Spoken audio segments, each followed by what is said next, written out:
It's Madmen Sports. Back again like we said we would be. We are consistent boys again. Advertised as promised. Look at us go. No return labels here. From going ghost all off season. We were busy. Regrettably. Marriage, house, Death. dog, death. Not none of the marriage, dogs, or houses died. But there was death for both of us, and but we're overcome, and here we are back to back. When comes death, brings life. Yes, rebirth. Speaking Speaking of of back. birth. Congrats on being a dad. No, it's my birthday. It's his birthday. It's my birthday. Today was his birthday. He forgot. Actually, he forgot so bad he gave me a used jacket. And a packet of shoes. Candy. Listen, Jake has a jacket that I've always liked. You want me to go get it? And today for my birthday, he said, "Here, you can have this." All right, listen. He's tried stealing this jacket on numerous occasions. For years. He's like, "Hey, man, I really like that jacket. Give me that. Give me that." And then he tried to get me on video saying something that would be really bad if anyone saw. You're not going to tell anyone. You're not going to tell anyone I stole Jacob's jacket. Let me get a video of you saying. But no, and then today, for my 26th birthday, he gifted it to me. The greatest gift he's ever received. Yeah. Life was the greatest gift I've ever received, and I'll never take that for granted. Be nice to one another, please. I can't remember. That's my birthday wish, is that we are all nice to one another. Yeah. So let's chop this up. It's not the official week 1 show. Hot off the presses. Where else would you rather be than right here, right now? Oh, excuse me. Sorry. Oh, that's going to be so loud. I'm getting Do it old. again. Sorry. Where else would you rather be than right here, right now? We're so good at this. That'll be so smooth soon. But it's not exactly week 1, but like Marv said. Where else would you rather be? So listen, this is it. The Madmen are back. We're doing back-to-back regular scheduled podcast. We'll be back Wednesday night to give you a Thursday morning show. We are amped. We are ready. We are geared up. But we want to talk about our ideas of everything. We want to talk about what we think the Bills are going to look like week 1 and continued past that. Correct? I mean, it's kind of cut and dry on what we're trying to do here today. We're going to talk about the depth chart. We're going to talk about the schedule. Yeah. Keep it simple, stupid. Like you've always gotten from Madmen Sports. Simple. We're simpletons over here. Yes, but the professor has something to say in the classroom, and we're going to chalk it up right here. Oh, wow. So let's talk about it. We got 2 new starters. So out of the 22, we got 2 new ones. So they're returning 20 starters. So I think that's a beautiful number.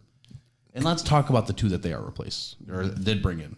We have Star Lotulelei, which let's talk about this for a second. Is he really a new starter? I mean, if we're going off the 2020 he's probably area, the most tenured player in this system, for crying out loud. Sorry, but wrong. Who is? Jerry Hughes. And most tenured player on the Bills, yes. But in this system. Also Jerry Hughes.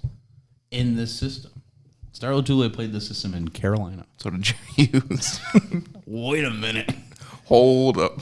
No, but yeah, Star Lotulelei has been around this system longer than anyone. He's probably the pioneer of this defense, I'd say. He probably brought it in, helped them learn it, and that's probably why they paid him so much. Mario Anderson is not older than Star Lotulelei, right? No, he's not. But I'll tell you what, Star Lotulelei did look great in his training films. He looked great in the preseason. I think we got a revitalized Star. Star is born, I'd say. Wow, we're back, baby. Iron sharpens iron. We're so back. back. Ready. No, but a Star is born here with the Bills defense right now, and he's going to make a star out of Ed Oliver next to him. I think we're going to get rehashed that Ed Oliver second half of his rookie year. We're going to get that back out of him with Star next to him. How do you feel about that? And we've talked a lot about Talked a lot, honestly. the Ed Oliver not showing up on the stat sheet, but I think Star Lotulelei not being there last year really hindered Ed Oliver because Ed Oliver took the space of Star Lotulelei. I don't know who was talking about this, but probably like Sal or Matt Perino was saying that, yeah, of course, Ed Oliver didn't show up on the stat sheet, but he was taking up triple teams, double teams, and he was still making his presence known. But are the fans going to see that? No. Is Madmen Sports going to see that? Of course. Yes, we see it all. Because we're the only Bills podcast that matters. Like I always say after that, I do like cover one, and I really respect what those guys do over there. But anyways, except for that one time at Moe's. No. That's an inside joke, but that's not a good one.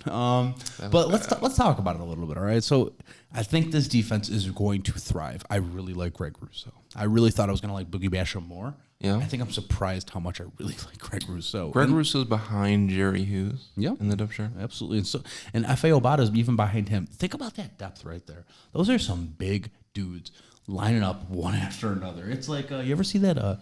That's a really big difference when I go like this. Sorry. Talking to the guys. Yeah. Well, I'm trying to look at you. I appreciate you. Just want to see those guys' eyes.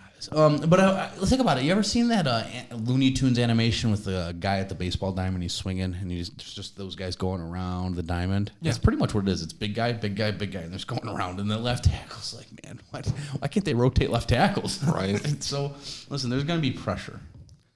As Freddie Mercury would say, they're going to be under pressure. This is definitely their best defensive line since 2013, right? 2013, 2014. The deepest defensive line they might have ever had. I don't know talent-wise. Listen, Mario Williams was a freak in a good way. You know what I mean? He did have those red eye contacts. Which, awesome. They were cool. I mean, they were intimidation cool. factor, 10 for 10. You know what I mean? Yeah. And Kyle Williams.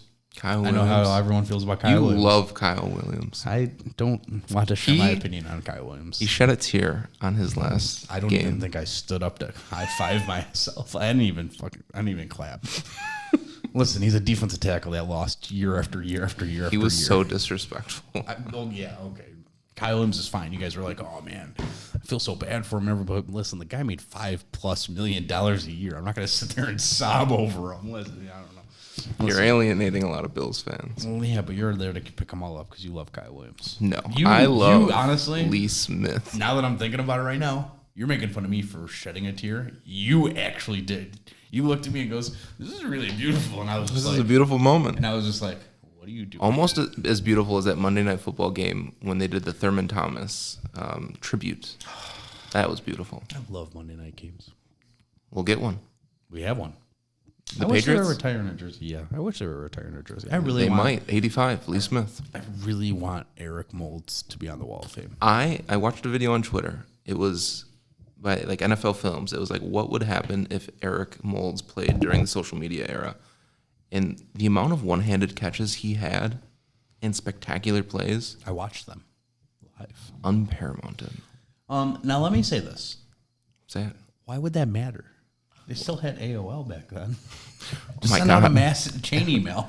Let me log on to AIM and tell Crazy Sports Fans 75. Dude, chill. I still use it. Don't tell anyone my username. I was going to say Sports Geek.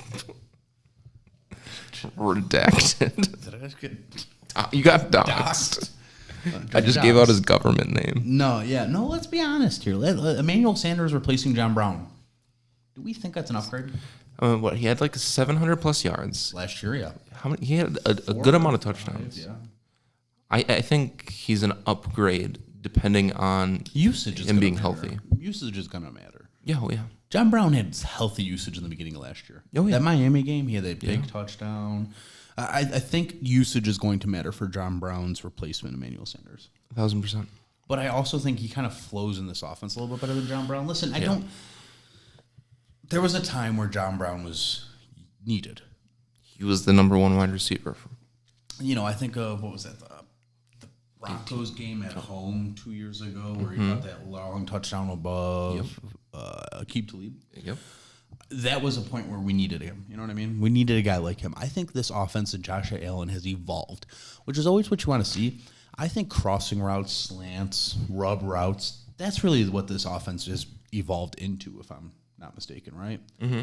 I think that's the importance of this right now, is that we see them kind of be a little bit more versatile with their wide receiving core. Sure. And we kind of saw that with, now it's the Packers game with Gabriel Davis. When he caught that touchdown, that was Gabriel Davis being more versatile than he was last year. It's a very skinny post where he's scoring a touchdown, much like it's the almost flip side of the route that Kumaro ran against the Broncos. I think this offense is looking for versatile, physical, not physical as like I'm jacked or I'm a tall guy, but physical isn't like I can go through contact to catch a ball. Much like Stephon Diggs did, and he showed you that he could do that. I mean, I imagine, what was it, Miami, where it was a short pass, like 8 yards to the left side of the Josh Allen.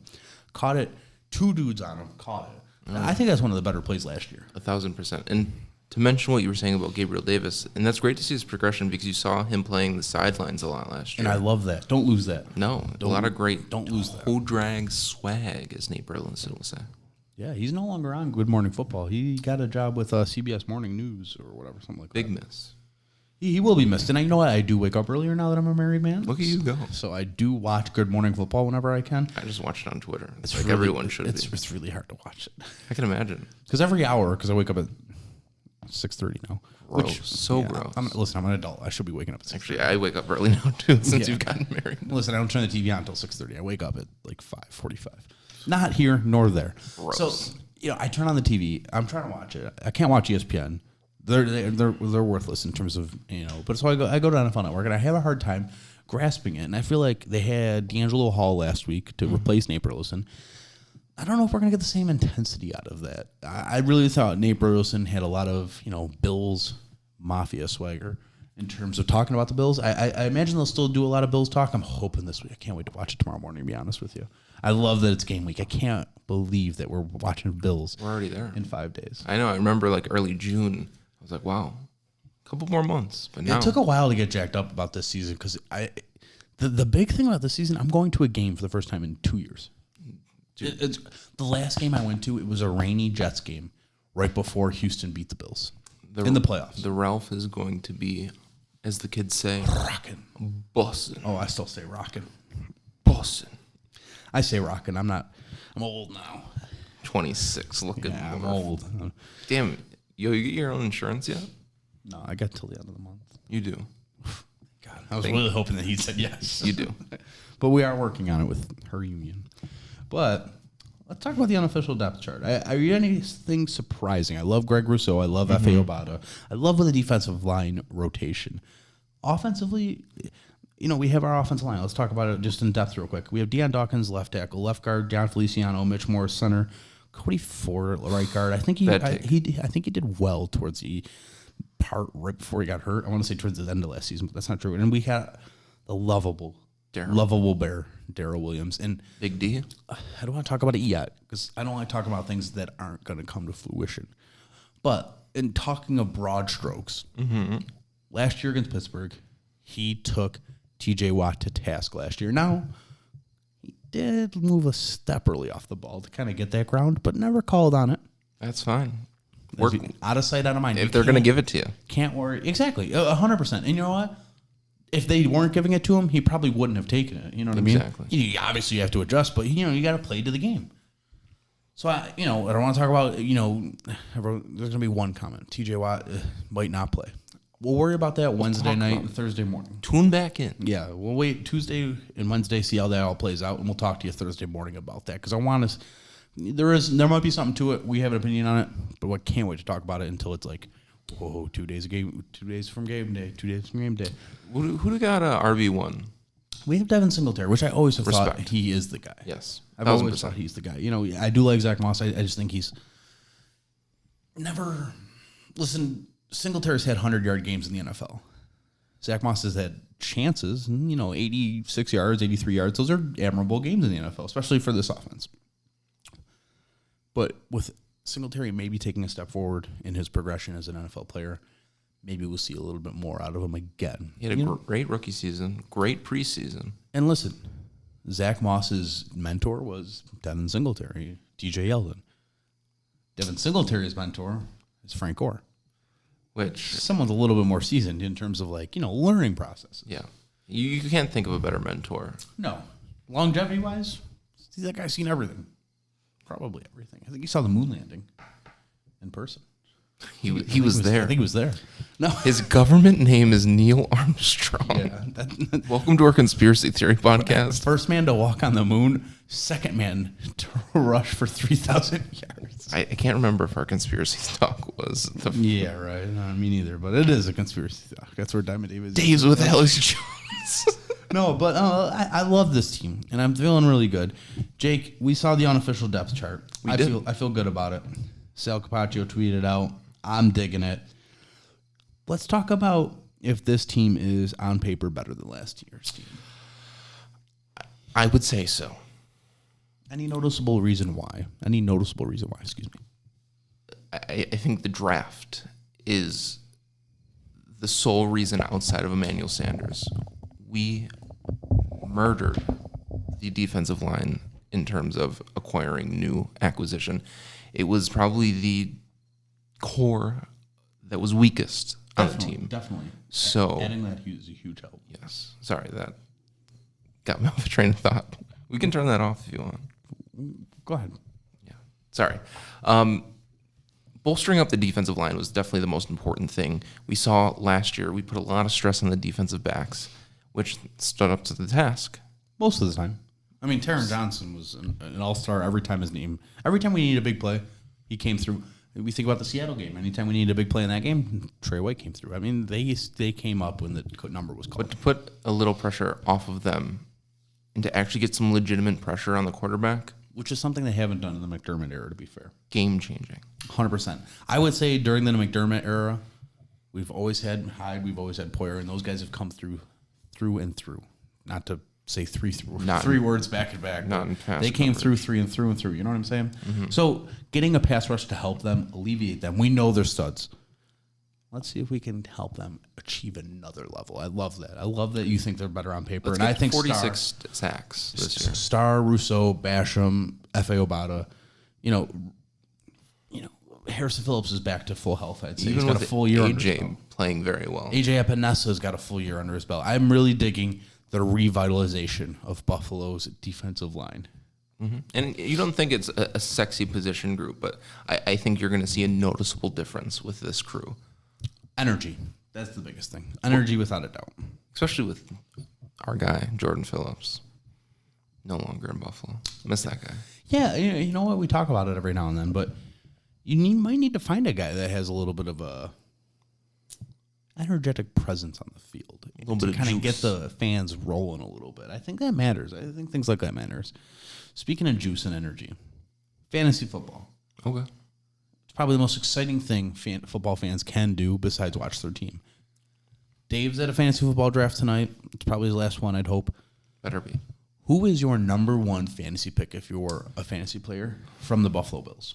And it's going to be very easy. Is it? Because I think there's two decent options. It's going to be Josh Allen. Really? Okay.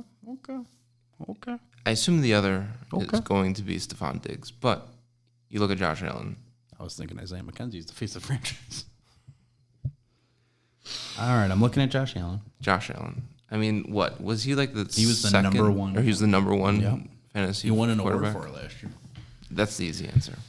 Yeah, I think it's a fair Self-explanatory. answer. I'm not a quarterback first guy, but I think Stephon Diggs would be my only other answer there. Stephon Diggs is an important player, and you listen, if you're in a PPR league or even a touchdown bonus league, Stephon Diggs is a very, very sexy pick there. Or hot take. Dawson Knox. Buffalo Bills defense without those sacks will be getting this year. Listen, in Madden, I have like 100 sacks with them, so it was perfect. Yeah, who wouldn't want? What did we have in 2013 or whatever? Was it like 46 and a half sacks that year? That was like super crazy? I think it was in Or the like 50s. 53 or 55 something? or something like that. Let's get that. I can always get that for next week. Yeah. And then, we talk about fantasy. What's your fantasy record for the Bills this year? We got 17 games, so everything's got to be divisible by 17 or, add it up to equal to. Well, if you've stuck around long enough, you'll know. My answer, my bid answer is This going to be isn't content. 17-0. But if we're talking legitimately, you have a couple tough games. You have the Chiefs. You have the Titans. You feel like Titans again? Did you stutter? Yeah. Okay. Are you okay? Titans, baby. Wink both your eyes. Okay, good. Those two are going to be very tough games. Tampa Bay. Tampa Bay. You have the Saints in a big game. I'm not saying the Saints aren't beatable, but whenever those weird lights come on, Josh Allen has played well, but still something to It'll be consider. a fun game. I can't wait to eat my dinner, take a nap, and then watch the game. Can I come over and watch it? Sure. Thanks. Yeah, I mean, we have some tough games.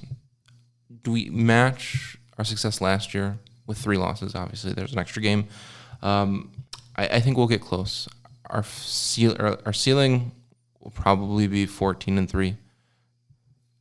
Our basement level, holy shit, the ground's on fire, will be 9 wins. Really? I don't think we win less than 9 games in any sort of scenario. I think their basement's 10. I think Well, that'd be nice. I'd like that. I think Mitch, let's say a scenario where Mitch Trubisky's our starting quarterback. I think he'll win you games. I think that he can get you at least 10 games. So like a Matt Castle type of thing? Yes. Yeah. Yeah. But I think their floor is 10. I think their ceiling's 15. Respect. I think you have to lose 2 games. No one's that good. I was looking back through last year. I can't believe they only lost 3 games. Crazy. Isn't Should have been 2. Cardinals. And then you had those fucky games. You had the Titans game that should have been canceled. 3 games they lost last year was a Hail Mary. Mm-hmm. And then 2 reschedules. Yep. If you have normal, I don't know. With injuries out. And they only lost to the Chiefs by 9 points. Don't forget that. Yeah. Not in the AFC Championship game, but in the regular season. We started to come back at the end. And they were injury riddled. Yeah. Against Tennessee. So yeah, I'd say, high end 15, low end 10. I don't think this team's not winning double digits. So I believe the over-under is 11 in Vegas. Hammer it. Hammer the over? Please. Life's too short to bet the under. I agree. Without a doubt. I was just thinking maybe I wanted to make it a guarantee, but... Make a guarantee. When have we been wrong? I don't want to make a guarantee. When have we been wrong? Okay, I'm not saying this, but I wanted to say if you bet on the under... if you bet on the over on the Bills wins and they hit under, I'll pay for your ticket. But I don't want to say that because... All right, if you just say John Brown's getting cut, that's a little different than saying we're going to buy tickets to the Super Bowl. Tickets. No. But no, listen, I'm very confident. I'm not a betting site. This isn't a betting site. But it could be. It's not. But check out madmensports.com. Richard Perks pumping out fantasy content, pumping out NFL content constantly. He is the king. The man, the myth, the legend. He is giving you those fantasy perks. That is a great title. Dude, imagine having a better last name. You can't. Maybe Go Bills is my best last name. No. Listen, congratulations to Will Burke. Congratulations to Jake Haynes for putting out a great podcast. Congrats to Zack. For being a burst. Yeah, and a new car. I bought a truck this week. I'm having a crazy day. Look at this guy go. Yeah, I'm just living life, dude. All right. Have a great rest of your week, guys. Talk to you Thursday morning. Take care. Bye-bye. Bye.